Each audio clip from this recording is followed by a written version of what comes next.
그리고 저렇게 가면 그냥 무난하게 그냥 이재명의 당선을 우린 지켜봐야 된다. 그러면 특단의 어쨌든 방법들을 써야 되는 것이고 젊은 역동성으로 돌파해보자라는 제안을 이제 유권자들에게 하는 겁니다. 단일화의 키를 쥔 사람은 이준석 개혁신당 후보입니다. 오늘 채널A와의 인터뷰에서 마지막 승부를 앞두고 특단의 방법이 필요하다는 뜻을 밝혔습니다. 자, 그게 단일화는 아니라는데 그 특단의 방법 무엇일까요? 김용태 국민의힘 비대위원장은 곧 이준석 후보를 만날 예정입니다. 백승현 기자의 단독 보도입니다. 채널A와 만난 이준석 개혁신당 후보는 이제는 중도보수 진영에서도 마지막 승부를 걸어야 할 때라고 강조했습니다. 이대로 가면 이재명 후보의 당선을 막기 어렵다는 겁니다. 그리고 저렇게 가면 그냥 무난하게 그냥 이재명의 당선을 우린 지켜봐야 된다. 그러면 특단의 어쨌든 방법들을 써야 되는 것이고 젊은 역동성으로 돌파해보자라는 제안을 이제 유권자들에게 하는 겁니다. 특단의 방법이 무엇인지는 명확히 하지 않았지만 당장 단일화는 답이 아니라고 했습니다. 먼저 해야 할 일이 있다는 겁니다. 김문수 후보가 기대하는 단일화 모델이든 제가 생각하는 단일화가 아닌 모델이든 간에 이재명 후보가 무능력자인 것이 인증이 끝나야지 그다음 되는 겁니다.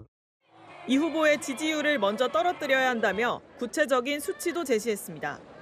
주타격 방향을 이재명으로 잡아라. 주타격 방향을. 그러니까 이재명 후보가 30%대나 40% 초반대로 가면요. 무조건 그거는 그다음에 다른 아이디어는 나오는 겁니다.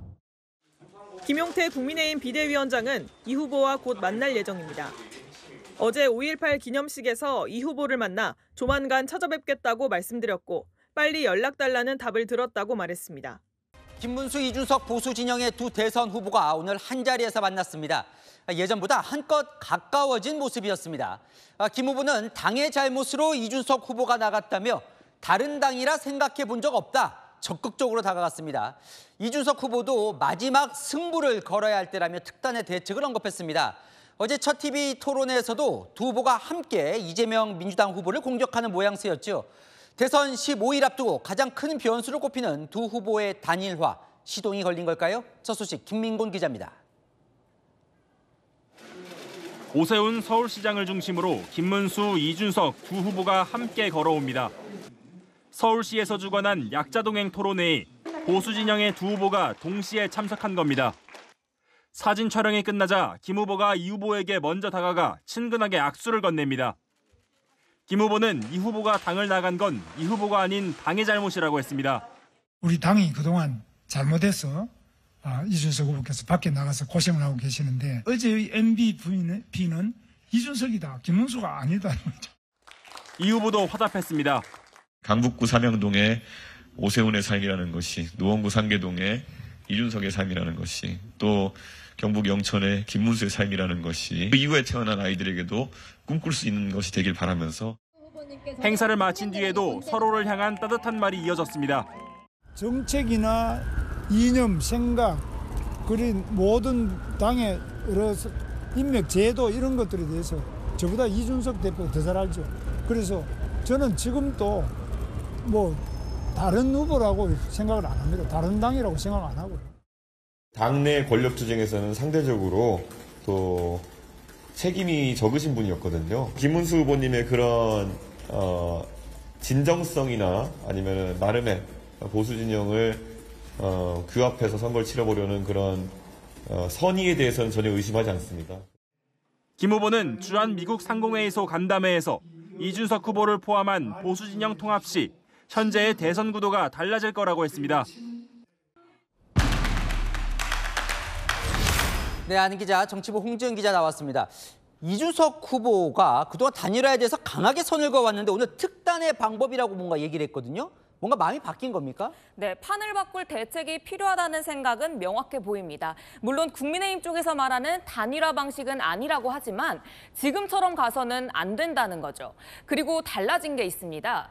김문수 후보에는 따뜻해졌고요. 이재명 후보에는 더 날카로워졌습니다. 그런데 단일화는 아니다. 그럼 그 특단의 대책은 뭘까요? 네, 그 특단의 대책이 뭔지 아직 이야기하고 있지는 않은데요. 그런데 김문수, 이준석 두 후보 캠프를 취재해보면 지금 공동의 목표가 생겼습니다.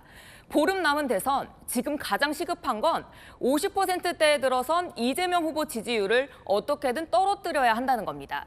40%대 초반까지 떨구면 그때부턴 뭔가 작전을 짤 수 있다는 거죠. 그러니까 이재명 후보 지지율을 떨어뜨리기 위해 일단 양측이 함께 공격하자 이런 거예요. 네, 맞습니다. 어제 1차 TV 토론회가 이런 협력 모델의 첫 등장이었다고도 볼 수 있을 것 같습니다.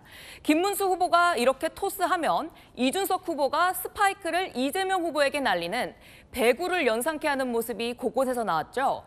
그리고 오늘은 같이 행보하면서 서로를 띄워줬습니다. 특히 이준석 후보, 인간 김문수의 삶을 언급하며 당내 권력 투쟁에 책임이 적은 분이라고도 했습니다. 이재명 총통의 시대를 맞겠다. 오늘 유세 일정 내내 이재명 후보만 겨냥했죠. 이렇게 점점 손짓하고 하다 보면 단일화되는 거예요? 네, 이렇게 보시면 될 것 같습니다. 지금 단계로서는요, 단일화를 해봤자 아무런 시너지가 안 난다. 일단 단일화 조건부터 만들어보고 이후 할지 말지는 생각해보자는 건데요. 두 조건에 두 후보 측 모두 부인하지 않습니다. 김문수, 이준석 두 후보 지지율을 합쳤을 때 이재명 후보를 앞설 수 있어야 한다는 거죠.